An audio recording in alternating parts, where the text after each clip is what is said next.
After weeks of market turmoil over the so-called SaaS apocalypse, the general takeaway seemed to be clear.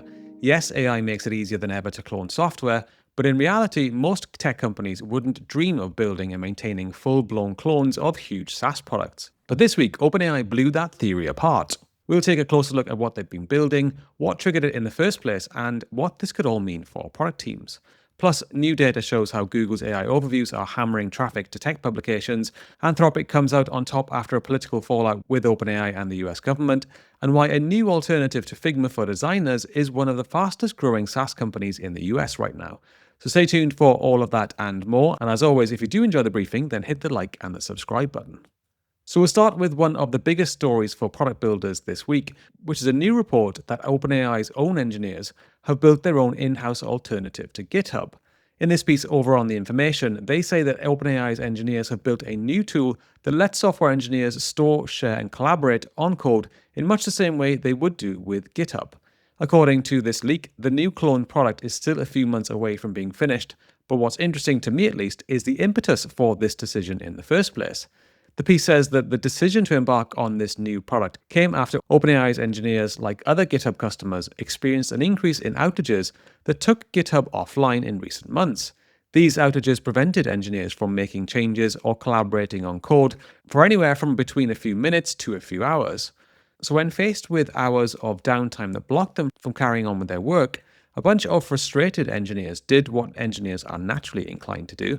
They took matters into their own hands and built their own version of a tool that they found frustrating. I've always maintained that in my experience at least, engineers love building their own versions of tools, and the historical pushback against this has rightly been that it makes no sense because it wastes time that could otherwise be spent on customer-facing features. But armed with powerful new AI tools, this isn't necessarily the case anymore.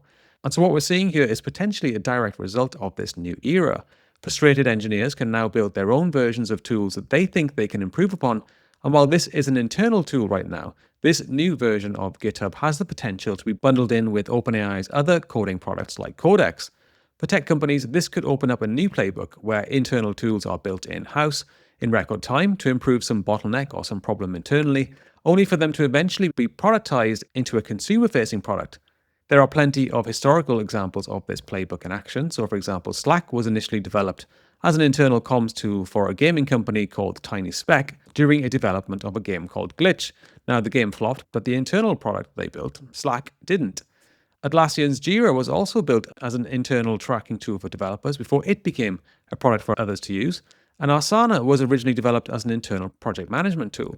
This week, it was reported that companies outside of tech are also vibe coding their internal tools, with Adweek reporting that ad agencies are using Claude Code to build bespoke internal apps, and then in some cases packaging these into products that they're selling to their own clients.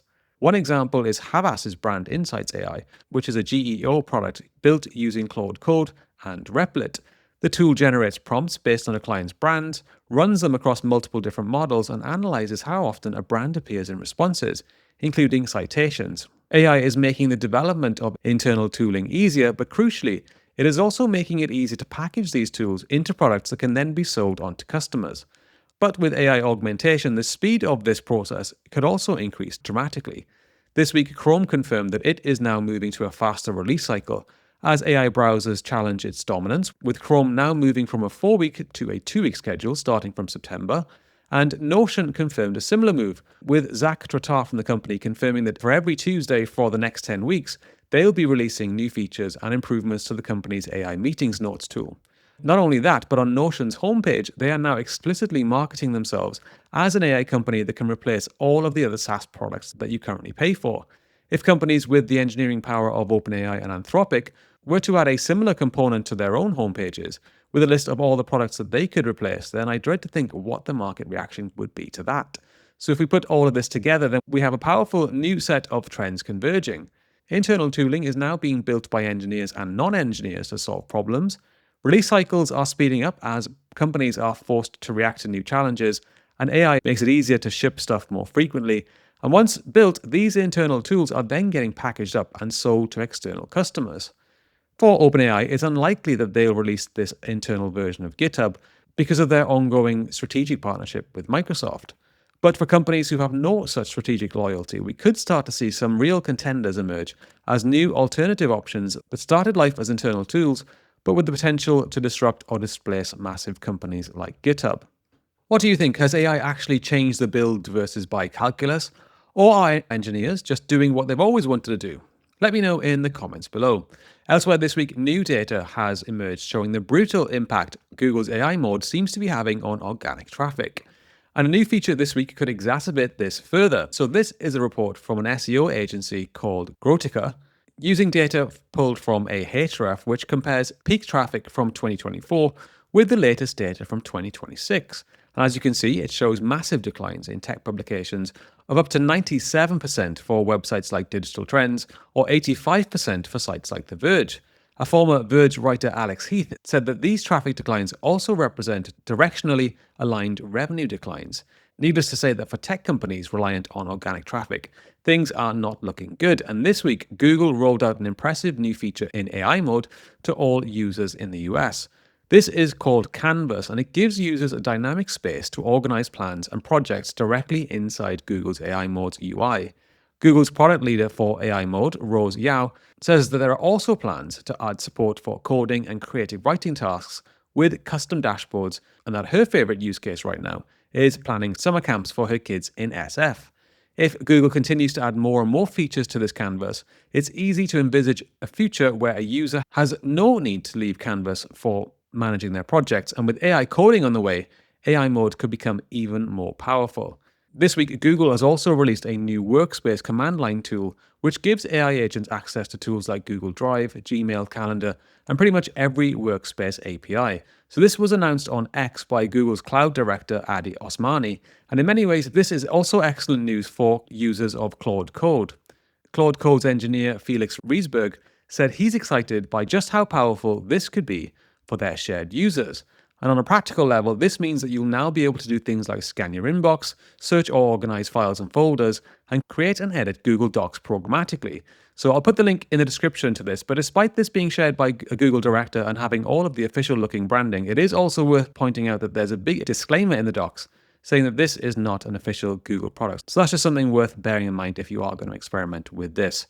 Alongside their major new releases this quarter, Google has also been quietly working alongside the likes of Microsoft and W3C to develop a new technical standard that it is calling WebMCP. So this is different to traditional MCP as we know it, since this is built specifically for the web. It's designed to allow product teams to clearly define what tools a website has available, and then make these tools available through clearly defined specs to AI agents who visit that website. So I'll pop the link to the draft specification for this in the description. But you can think of it almost as like nutritional labels, but for websites. So AI agents will know exactly what features they can use without clicking around. This could transform how users interact with products by accelerating the shift from human-only UX to human plus agent UX.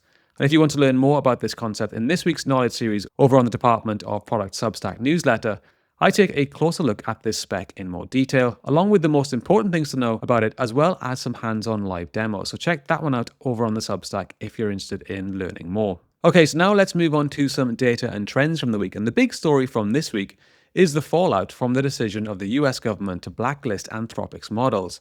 After the drama, Anthropic saw downloads of its consumer apps grow significantly. Claude's US downloads jumped 37% on Friday, and between 51 and 88% on the Saturday, which surpassed ChatGPT's daily US downloads for the very first time. ChatGPT uninstalls in the US spiked 295% day over day on February 28th versus a typical 9% change, and as a result, Claude hit the #1 spot on the App Store and has experienced a significant surge in usage over the past few days. Not only this, but on the B2B side, Anthropic's API models remain the dominant force in enterprise AI adoption. So as you can see from the latest data from the Economics Lab, after a brief blip in November and December 2025, Anthropic's API models now lead the way across SaaS companies in the US. So the politicization of products in this way is often problematic for tech companies, but for now at least, Anthropic seems to have come out on top. Traditionally, it is a company that has struggled with the consumer side of things, but as this post shows, it is now winning across all fronts. App downloads are up, their revenue run rate is fast approaching $20 billion, and Google Trends shows that it is now overtaking ChatGPT. So you could describe all of this as a total Anthropic victory. And finally, this week, we'll end with a report which reveals the fastest growing SaaS companies. This is a new report from Ramp, which looks at the new trending and fastest growing companies in the US. It's no surprise that Anthropic is top of the fastest growing list, but two other things also stood out. First is the return of Perplexity to the top 10 fastest growing list. So last week, the company unveiled Perplexity Computer, which seems to have gone down extremely well on social media, with various users and influencers sharing different playbooks. So in this example, one founder shared how he created and executed an entire go-to-market strategy with Computer. And in this example from Perplexity, they share how you can use Computer to figure out when new product features were shipped and then edit them all together into a promotional TikTok reel. This week, the company also shipped a new voice mode, which lets users delegate to Computer, which is pretty impressive to see in action. Build me a marketing intelligence dashboard that connects to my ad platforms. Show total spend, CAC, subscriptions, signups, and impressions with daily candlestick charts. All set, the task is running in the background. I'll let you know when it's done. And the second part of the report which stood out to me is the placement of a product called Paper at the top of the trending section. So if you've not heard of Paper before, it is a new AI native alternative to Figma that has been gaining an incredible amount of traction over the past few weeks.